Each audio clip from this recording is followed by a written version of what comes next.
श्रेष्ठ पुरुष संसार में मुक्त होने के लिए उनके चरण कमलों का सेवन करते हैं। अपने आपातकाल को दे डालने वाले उन भगवान को मुझ दुर्बुद्धियों के ने सारथी के तक बना डाला।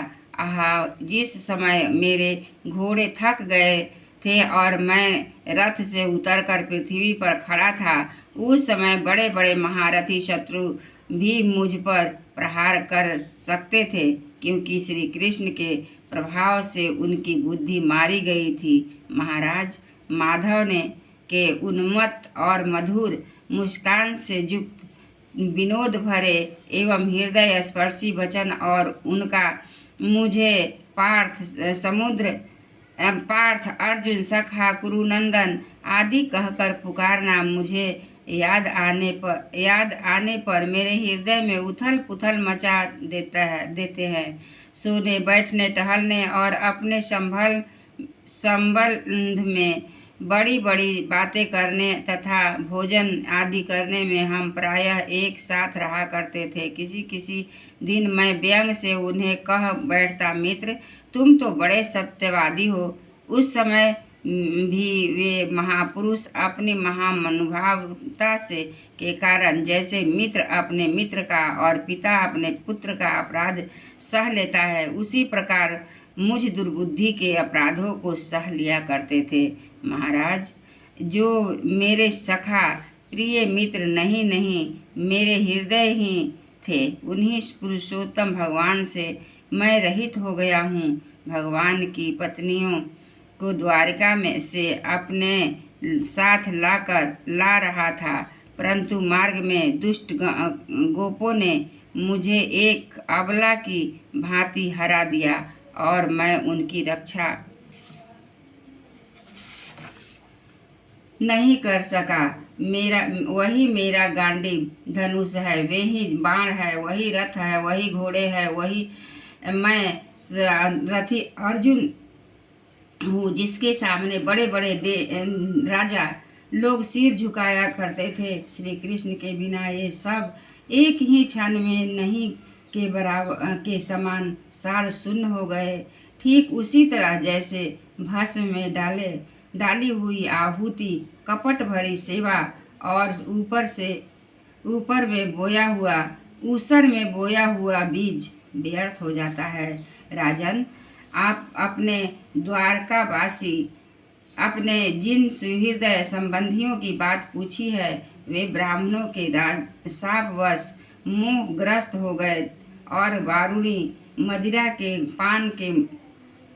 पान से मदोन्मत्त होकर अपरिचितों की भांति आपस में ही एक दूसरे से भिड़ गए और घूसों से मार पीट करके सब के सब नष्ट हो गए।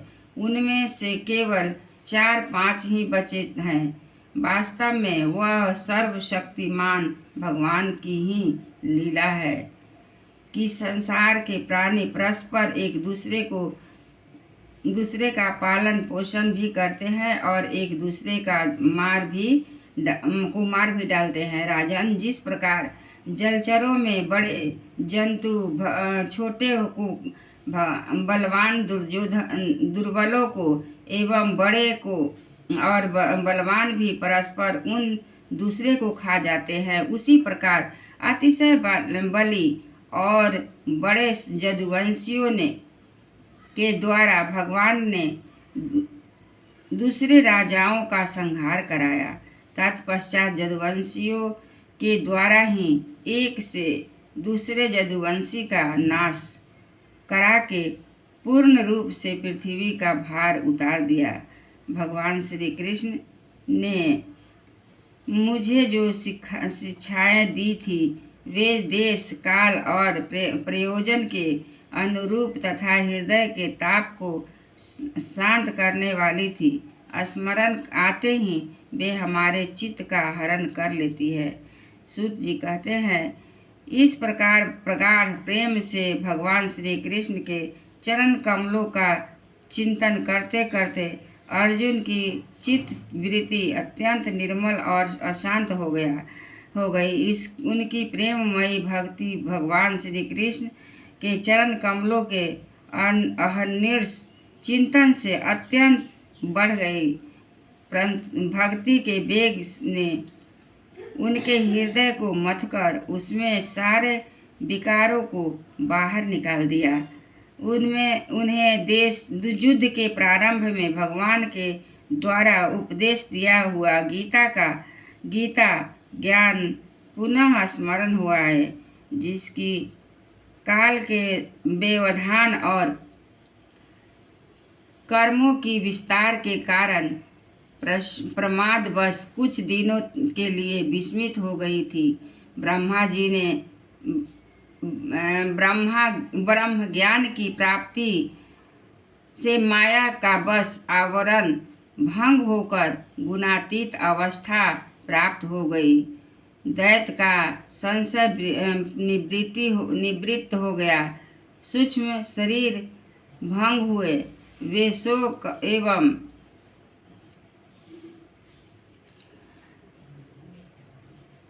जन्म मृत्यु के चक्र से सर्वथा मुक्त हो गए। भगवान के स्वधाम गमन और जदुवंशियों के संहार वृतांत सुनकर निश्चलमति युधिष्ठिर ने स्वर्गारोहण का निश्चय किया। कुंती भी अर्जुन के मुख में जदुवंशी के नाश और भगवान के स्वधाम गमन की बात सुनकर अत्यंत भक्ति से अपने हृदय को ही भगवान श्री अर्जुन में लगा दिया और सदा के लिए इस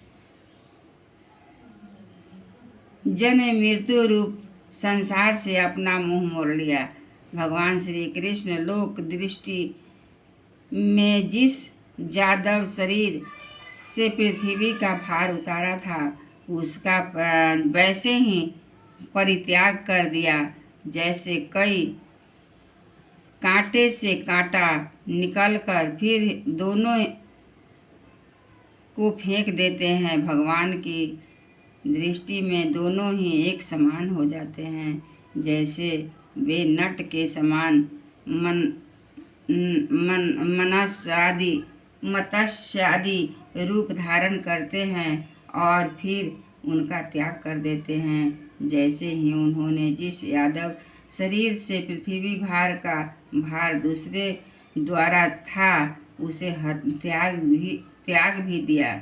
जिनके मधुर लीलाएं श्रवण करने योग्य है, वह उन भगवान श्री कृष्ण ने जब अपने मनुष्य के से शरीर में से इस पृथ्वी का परित्याग कर दिया, उसी दिन विचारहीन लोगों को अधर्म में फंसने वाला कलियुग में का आधम का महाराज युधिष्ठिर से कलियुग का फैलना छिपा न रहा। उन्होंने देखा देश में, नगर में, घरों में और प्राणियों में लोभ, असत्य, छल, हिंसा और अधर्मों की बढ़ती हो गई है। तब उन्होंने महाप्रस्थान का निश्चय किया। उन्होंने अपने विनय पौत्र परीक्षित को, जो गुणों से उन्हीं के समान थे, समुद्र में से घिरी हुई पृथ्वी के सम्राट पद पर हस्तिनापुर में अभिषिक्त किया। उन्होंने मथुरा में सूरसेनाधिपति के रूप में अनिरुद्ध के पुत्र वज्र सुना दूध ले ले, देखो दूध में ना है कि ये लोग हैं। हाँ तो ये क्या बढ़िया खुला है, देखो तो आगे वाला खुला है, आगे हाँ नहीं ये वाला चले गए सीढ़ी पे तो खुला है। अच्छा, उन्हीं पाद से परीक्षित को गुणों में उन्होंने समान थे। मनुष्य से घिरी हुई पृथ्वी के सम्राट पद पर हस्तिनापुर में अभिषिक्त किया। उन्होंने मथुरा में सूरसेन अधिपति के रूप में अनिरुद्ध के पुत्र वज्र का अभिषेक किया। उसके बाद युधिष्ठिर प्रजापत्य जग करके आहवनीय आदि अग्नियों को अपने से लीन कर दिया, अर्थात गृहस्थाश्रम के धर्म से मुक्त होकर उन्होंने संन्यास ग्रहण किया। पृथ्वी के युधिष्ठिर ने अपने सब वस्त्राभूषण आदि वही छोड़ दिए।